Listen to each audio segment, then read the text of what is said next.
Hello there, this is B.O.X Productions, and welcome to another episode of Path of Exile. In our last episode, we killed an evil witch with way too much time on her hands, and discovered that diamonds are forever, and so are some of the people that wear them. And this time we're going to check out what's to the right.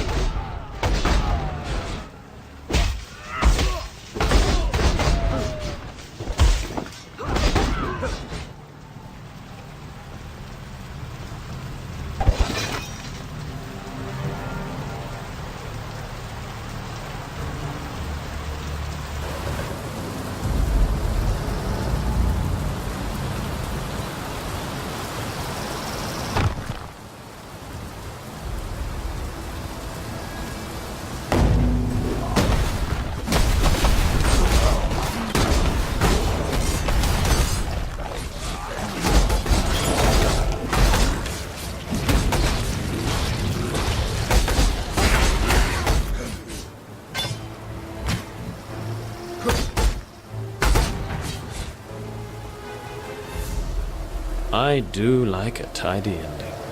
It seems that we might continue to be useful to each other. Look for me in the Sarn encampment. Even the finest thread cannot comprehend the tapestry to which it is bound. It is time you and I discussed our future, my useful friend. Meet me in the Sarn encampment at your earliest convenience.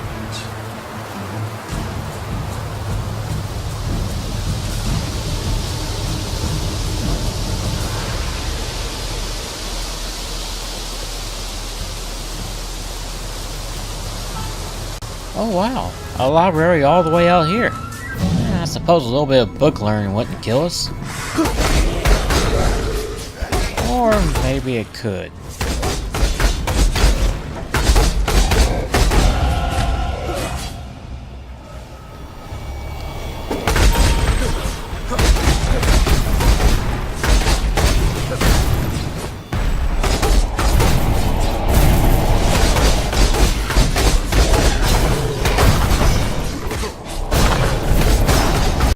Oh nice, we've completed another achievement.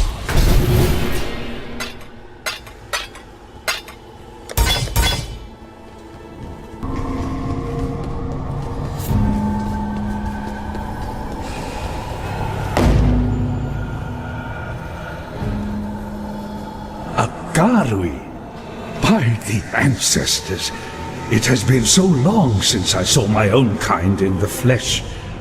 My name is Yosafuanga, and I have the bleak honor of being the sole scholar to the Imperious Intellection, this grand repository of knowledge you see about you. May reason preserve us. In more mundane circumstances, it would be preposterous to ask this of you, an utter stranger, but given that I don't know in which century I might see another pair of flesh and bone hands, there's a door, you see, concealed behind the shelves. It leads into the archives. That's where Isius Perandus concealed his golden pages. Can you see how maddening that would be for me? No, of course you can't. Ridiculous of me to... Suffice to say that they are beyond my reach. 4 Varlish texts they are, of priceless historical insight. Please, find my friend's golden pages and bring them to me. You will be rewarded. I vow it before the ancestors. Let's speak again soon. I am honored to serve you. You know, I'm starting to notice that the ghosts in Ray class are actually kind of lazy. They're all like, "Oh no, I'm a ghostly apparition that's chained to this place for some reason. Go get me a drink. Go get me something to read." Yeah, calm down there, Casper. You're just lazy.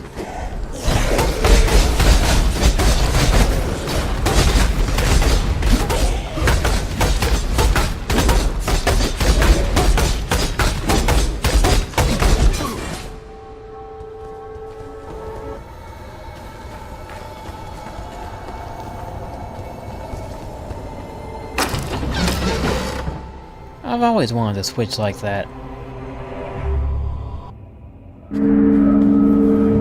Alright, so we were asked, admittedly quite nicely, to retrieve some reading material down here. You know, I could just try to grab 4 random books and then skedaddle, but I don't think that will work.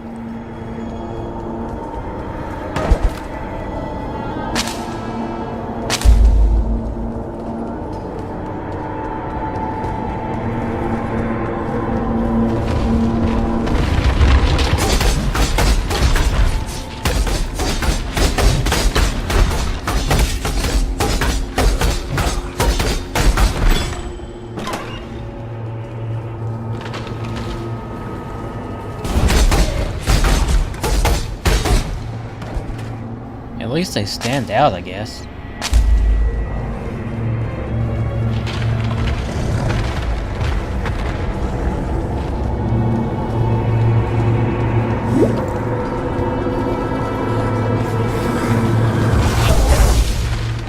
Man, with all these books around, I imagine the only thing getting chopped up more than the inhabitants of Right Class are the trees.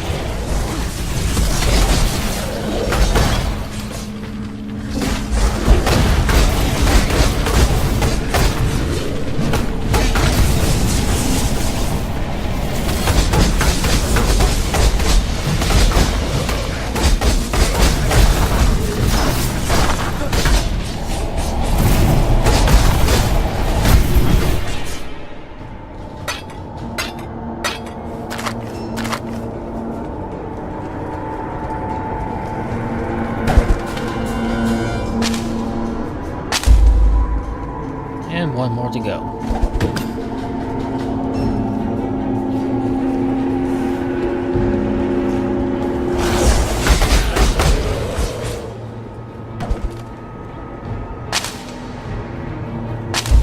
Easy peasy.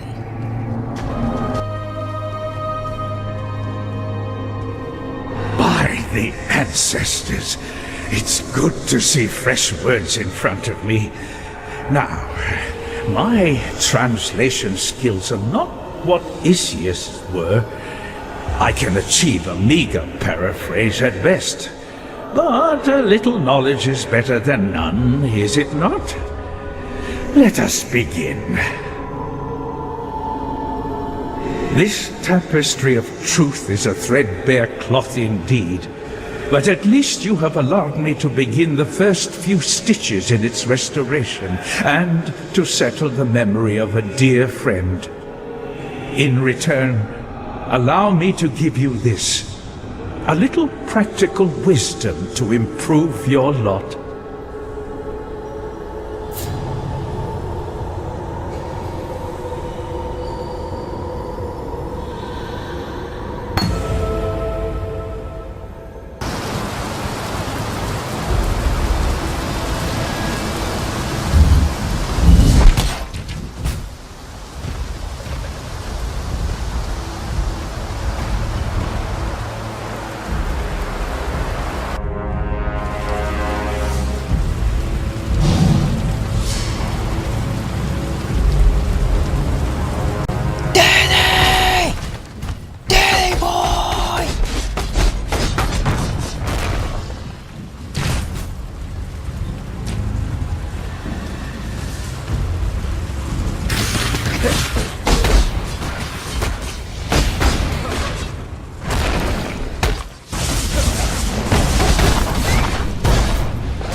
So yeah, this place can get confusing sometimes.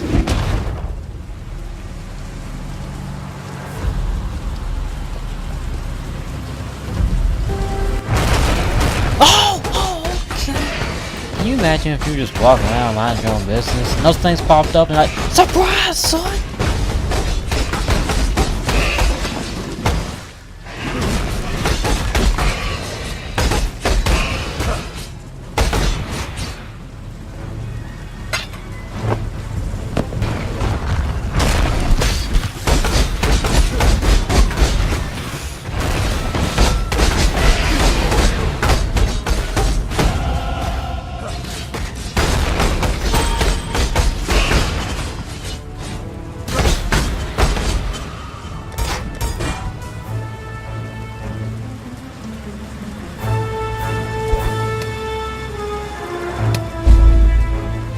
this is what we were looking for.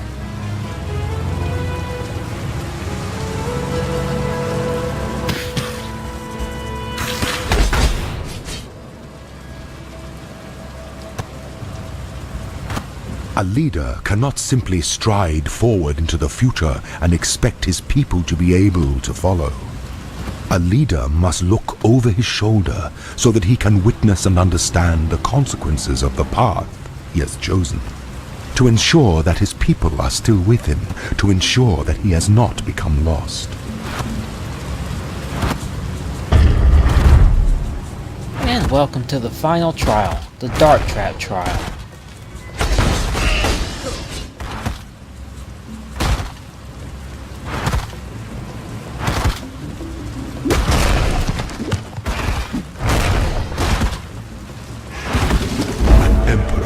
Know precisely where he stands.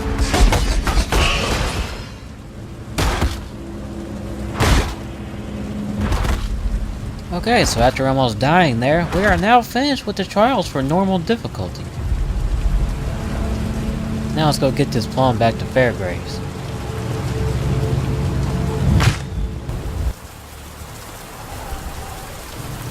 Look at the sheen on that plum. Is it not the most delectable fruit that you've ever seen? No?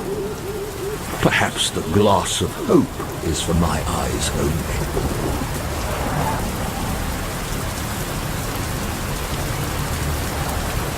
Wondrous! Nothing bonds two souls more soundly than murder.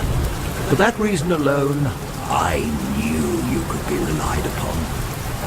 Now, for a little amateur vintnering. A quick squeeze of the plum, like so, into the decanter. Oh my! Look how it transmutes the juice so swiftly, from material to spectral. Effortless. And what an aroma. Imminent death never smelled so sweet. I believe I shall call this fine concoction the Imperial Nightcap. Now, before I get too carried away, there's the small matter of your recompense.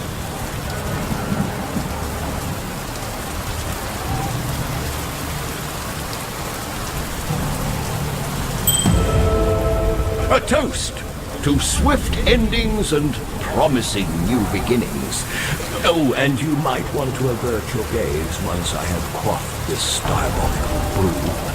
I doubt that my return to solidarity will be a pretty one. Right. As I used to say in the love dens of Traphus, bottoms up, girls! Oh, my. Now that's an unusual sensation. Oh, dear. Something is amiss. The All-Flame. It's... No! No! It's gone out! What am I...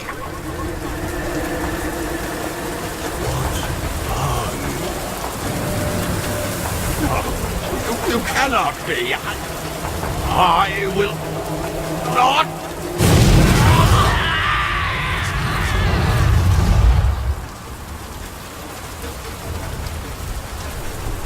I've heard of getting crunk on purple drink before, but that was ridiculous. To live too long is to live in pain.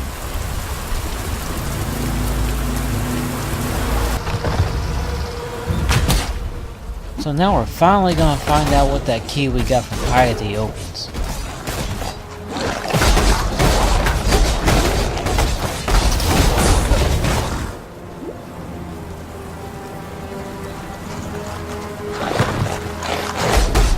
Eventually.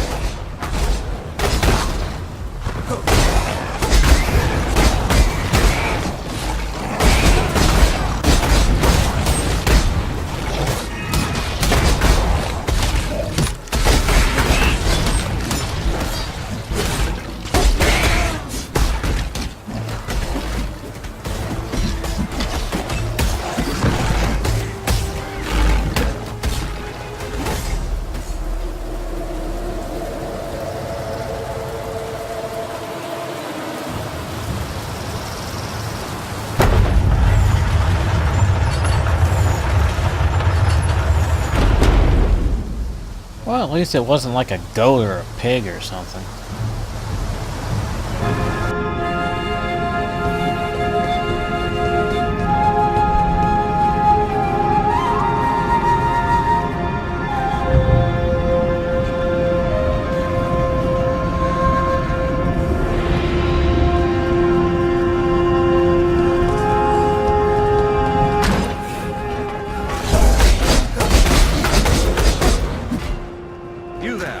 Let me bend your ear for a moment. Even more full of yourself than last time I see.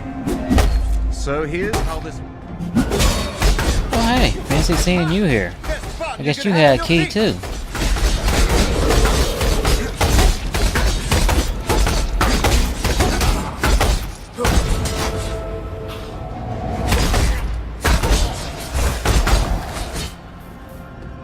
Now here I was going on about your inflated head, but it was my head that got shrunk faster than a pair of testicles in an ice bath. I won't be underestimating you again in a hurry. Well now, don't the spirit of Duresso smile on you. I'm still his favorite, of course, but he's got plenty of love to go around. Speaking of sharing the love, come see me on your next jaunt into the San encampment. I reckon we've got some talking to do.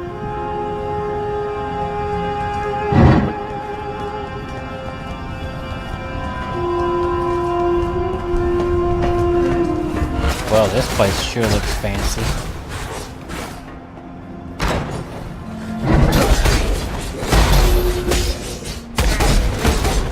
You know, all throughout Act 3 we've been watching these statues come to life and stuff. And I think I finally understand why. I'm pretty sure it's because Dominus and whoever else was around were just really big fans of Super Mario RPG. Remember that one part where you had to sneak into the castle disguised as statues? And then you had to do that jumping minigame? I bet they were all like, oh man, that was awesome! Let's make all of our statues do that! The problem is, when every other statue does that, it kinda loses its surprise factor, and you just kinda expect it.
Wow, we really are ascending the tower, huh?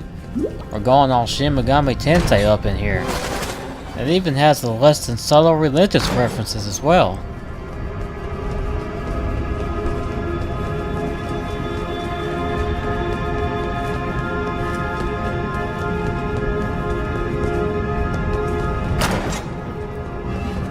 Just so you know, I saw that staircase. There's just something else we need to get here.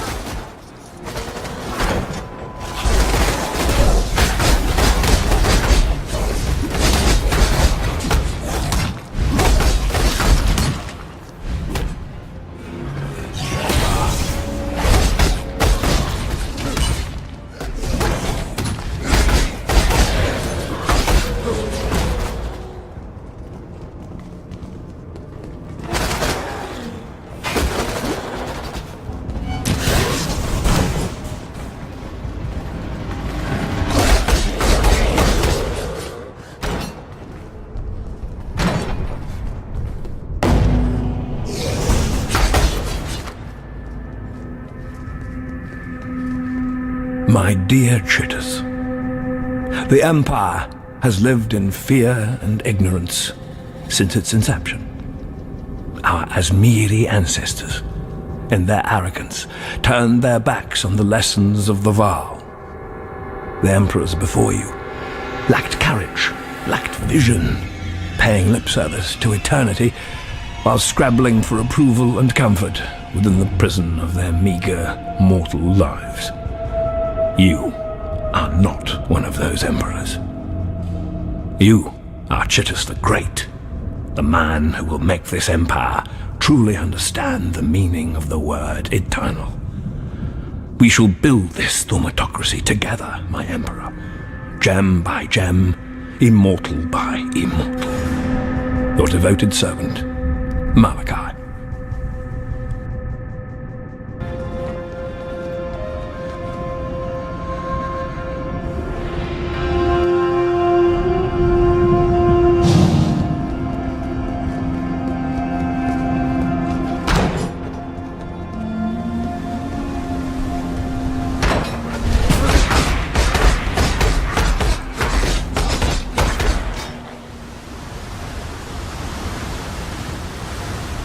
Let's take a quick shower.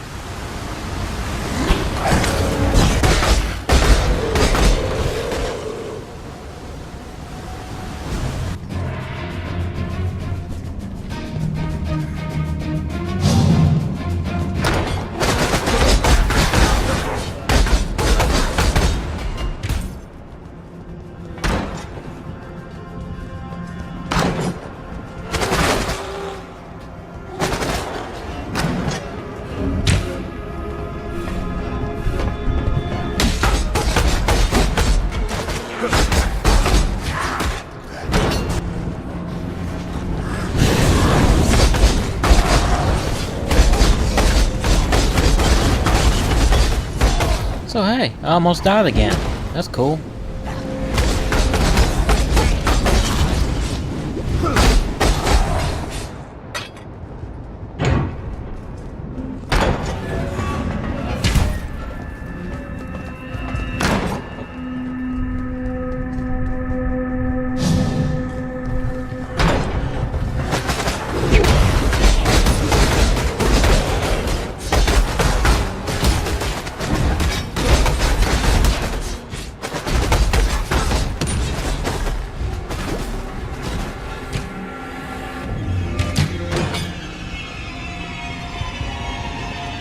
I wonder how tall you have to be to ride that.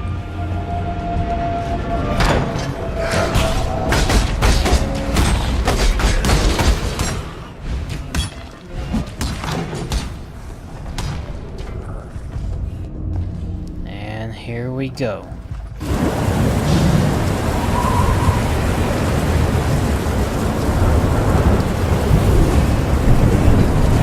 I exiled an animal. Now you almost resemble a man. And welcome to the final boss of Act 3, Dominus, and his gauntlet of mini-bosses. You have to fight these guys, along with another group of roadies afterwards, before you finally show up.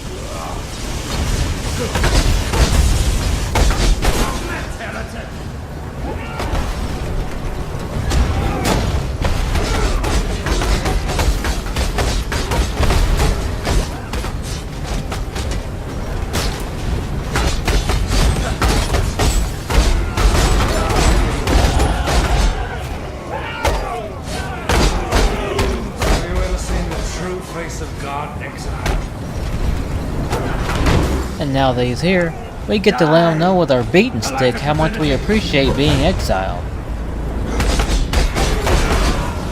He does have some very strong attacks that will really mess you up if you're not paying attention. Though his most notable attack is actually slow down. That's not the video, that's the game itself slowing down like that.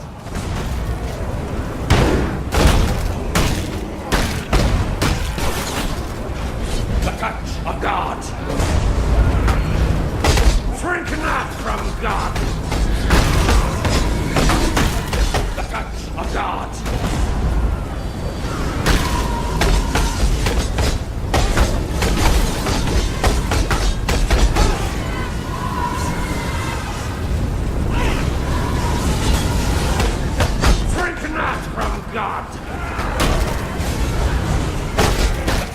guard!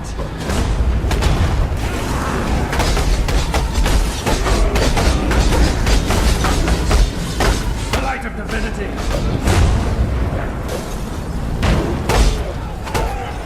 This world is an illusion, Exile.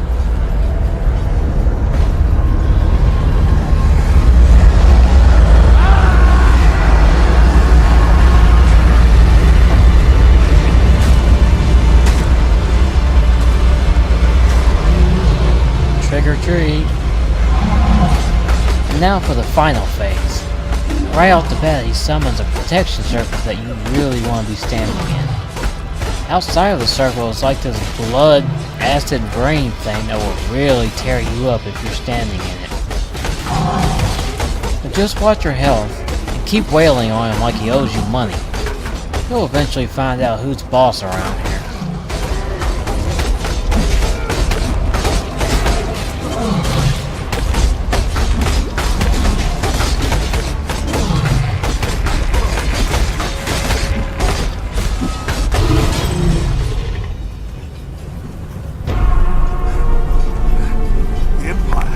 Dies with you, Dominus. Karu will never again be slaves.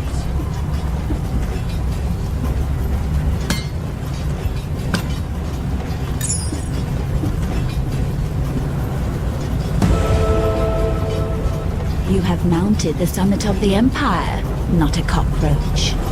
You have crushed the Bug Emperor and wiped his maggot dreams from the skin of Rayclast. Dominus exiled you, naked and alone, unto the palm of death. But you would not die, would you? No. No. You cuddled death, promised it the world, made it your conquest, and so generously shared it with all your fleeting friends here in Rayclast. Not once did you forget what you were. Not a cockroach feeding on the corpse of a dead empire, like the pest you crushed as you walked. A man. The sort of man that planted the seed of this empire right here in Sam so long ago. What teetering and twisted life it still holds dear, this land owes to you, Marauder. Of course, there will be more. You know that, don't you? Emperors. Avaricious little pests scrabbling to steal the legacy of their betters. Unless we burn that legacy, sear its infection from the flesh of existence. Go north, my lovely Unbug. Go to Highgate, to the beginning of the end. Dive headlong into the nightmare sea. Catch and roast yourself a nice big fishy.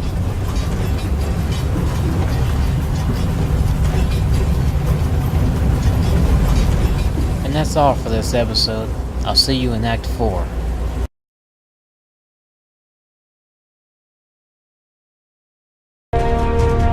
Fighting is a necessity here in Rayclast. They come straight after breathing and right before eating on the how do I keep myself alive today list. Which reminds me, anytime you feel like a little pre-breakfast tussle, come and find me out there in San. I'll be happy to kick the sleep out of your eyes. Oh, and I'm not just good at killing people, you know. I'm also good at making things that kill people. It's a little hobby of mine, something I'm perfecting in preparation of hanging up my champion's mantle someday. And the funny thing is, the more killing I do, the more of a killing I make. You have to have the goods to make the goods, I suppose. Anyhow, I'm always happy to show off my wares, should you have the hankering. Do you know where the duelist tradition came from, Exile? The Ezamites. Early on, those Western potato munchers worked out that war was a pretty bloody stupid idea, at least the wholesale slaughter side of it. So they fashioned themselves a tradition of championship. Here's how an Ezamite battle would go. Both sides get dressed up in their fiercest and finest war garb. They'd all prance about, banging drums and flinging curses at each other. Then when everyone was het up enough, a few chosen lads or lasses would step forward and fight it out. To the death, usually. The point of it all? My champions win, and I get to have that fish-filled estuary on my border. Your champions win, and I hand over a few hundred cows. Deal done, and most of us get to go home. The Eternals pinched the idea from the Ezamites, and the Oriathans pinched the idea from the Eternals. As fine as she is feral. That's Tora. Nice to watch from afar. Up close, I'm not a fan of claw marks on my ass. Sometime soon, I'm going to teach Katarina the definition of rest in peace. Elrion has his battles, and I have mine. Yet we fight for the same god. The Karui have spent centuries perfecting the art of war, and Haku is one of their finest artists. You wish to ask me something? Vagan has honed his physique to perfection, but one of these days his mouth is going to get the rest of his lovely body killed. I look forward to that day. Be for the hunt? The way he moves, the way he gets all sweaty and glowy when he fights. I'd not complain were Vagan to find his way into my den. It is good to see you. Whether he clads it in silk or steel, Vagan's heart is still that of a warrior. Bless you, Exile. Vagan has a certain attribute that makes him most desirable as a soldier of God. He doesn't waste time on thought. There's my favorite fighter. I've just been putting some finishing touches on a few martial bits and bobs. Rather nifty they are, if I do say so myself. In fact, I do believe I'm getting better at this frontier shopkeeper malarkey all the time. Certainly developing an eye for quality at any rate. Must be your good influence rubbing off me. So feel free to peruse my wares any time you like. Mates rates guaranteed. I used to be quite the lockpick back in Oriath. No vault nor bedchamber was safe from me. Now I have a new type of key, the Virtue Gem. Put the right key in the right lock, and you open up a world of possibility. Aid me in my cause, and I'll be inclined to offer you some of those possibilities at a reasonable price. And the more you help me, the more I can potentially offer you. Such is the fundamental rule of commerce. So look for me out there in the wastelands, Exile. By then I'm sure to have found another way for you to improve our mutual situation. Gems represent the one true power here in Rayclast. The Vaal understood this, the Eternals also. Now it is our turn to study and exploit these most precious of stones. Geomancy I have come to call the field, and of one thing I am certain. It is we geomancers who shall inherit this fallen empire, who shall raise this realm to its former glory and beyond. I have much that I might impart to you on the subject, but whether you are worthy of such enlightenment, well, that remains to be seen. It is not how a man lives, but how a man dies that truly matters. Katarina's cadaverous sculptures mock us in what should be our finest moment. Tora thinks almost as poorly as she smells. You cannot start a new world by simply slaughtering the old. Pay no heed to that primitive. I have never heard a man waste so many words on saying nothing. Vagan is a linguistic mass murderer, yet put a sword in his hand and he becomes a disturbingly efficient communicator. One of these days I'm going to sheathe my daggers in Elrion's faith-blind eyes. When a man takes on religion, he locks up his mind and throws away the key. When it comes to knowledge and power, we Oriathans have always looked to our dearly departed empire. From what I've learned of Haku, we should have been looking closer to home. At your service. I don't take a man's life in a duel. I earn it. Varici steals lives like he steals everything else. Yes. Mortality is Varici's business. I keep a close eye on that assassin's doings, for he produces only the finest corpses. Another day in the land of plenty. Varici thinks himself above and beyond the natural order. One of these days, I'm going to remind him that he's not. You are a welcome sight. An army is needed to win a battle. To win a war, sometimes it takes only a man like Vorici. God bless you, Exile. Through polished gem and polished lie, Vorici earns himself a special place in God's heart. I was beginning to wonder if I'd overestimated your survival instincts. But now that you're here, take a moment to look over these curiosities that I've managed to liberate. Yet previous owners lacked the sophistication to appreciate them.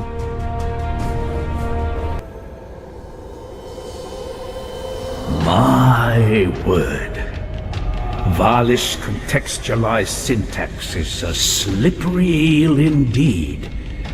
Let me see if I can grab it by the gills. They carried their virtue gems to Doriani's bed. No, that's not quite right. Ah, yes. Doriani's cradle. The historian finishes that it was a price they needed to pay to ensure a Valish future. A cradle of virtue gems? What sort of Valish future did Doriani hope to ensure?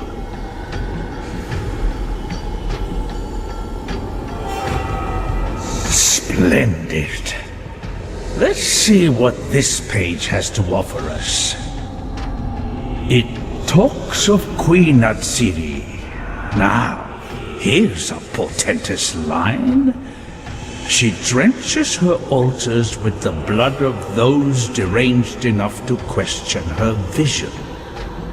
The next piece is a real eye-crosser, but I believe it refers to a communion. Something to do with the harvest moon? Again, Doriani seems at the heart of it. Good. This line I can read without issue.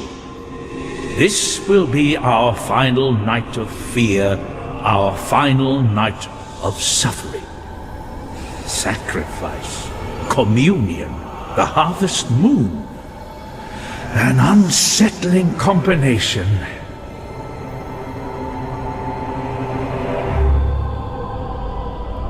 Oh my. This first line is frighteningly clear. Our queen is dead. Doriani is dead. So many have fallen, so many have changed. The latter text is almost indecipherable. It practically hums with agitation. Let me see. I can make out the words sleep, nightmare, and the beast. Whatever that may be. Our historian finishes with, "We have succeeded where our forebears did not. We have failed ourselves." I need not imagine the fall of the Val. I saw the nightmare with my own eyes.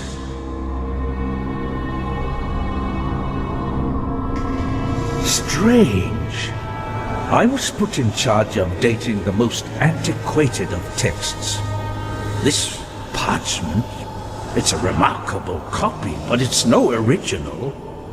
Much younger. Oh my. Listen to this. My dearest Isius, I have been enlightened beyond expectation. Your work in translating these artifacts is worthy of the highest recompense, and thus I am delighted to offer you a position in my personal laboratory. Please do not give your escorts any consternation. I would be most pained to see such a precious asset damaged in any way. I very much look forward to working with you. Isius Perandus, your friend and admirer, Malachi. Poor, poor Isius. Wherever you went, my pity goes with you.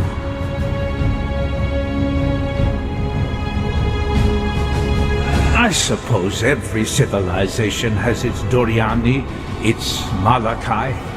Men of divine talent and demented ambition. Without them, history would be a far less interesting place. How Malachi survived the Purity Rebellion, I don't know. He was at Emperor Vol's side before Chich's corpse was even cold. I suppose Vol found him as difficult to refuse as Isius did.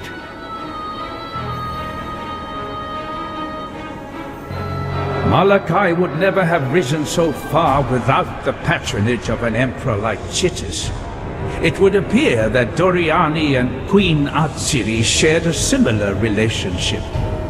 It was said of the beautiful Atsiri that she wished to see her likeness reflected in the still waters of history. Chitis was no less self-impressed. Of all the sins, vanity is the most hideous. San fell in the course of an hour, no more. A tempest raged down from the mountains and engulfed the city, throwing it into midday darkness. I saw madness in my colleagues' eyes, watched as the most rational men in the Empire jabbered and slavered and slaughtered each other.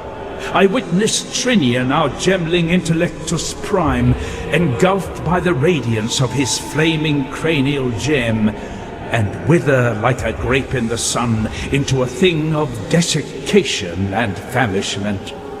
I've seen mountains spew fire in Ngamakanui. I've seen waves as tall as trees and winds that leveled warriors and walls alike. Nature is what nature is.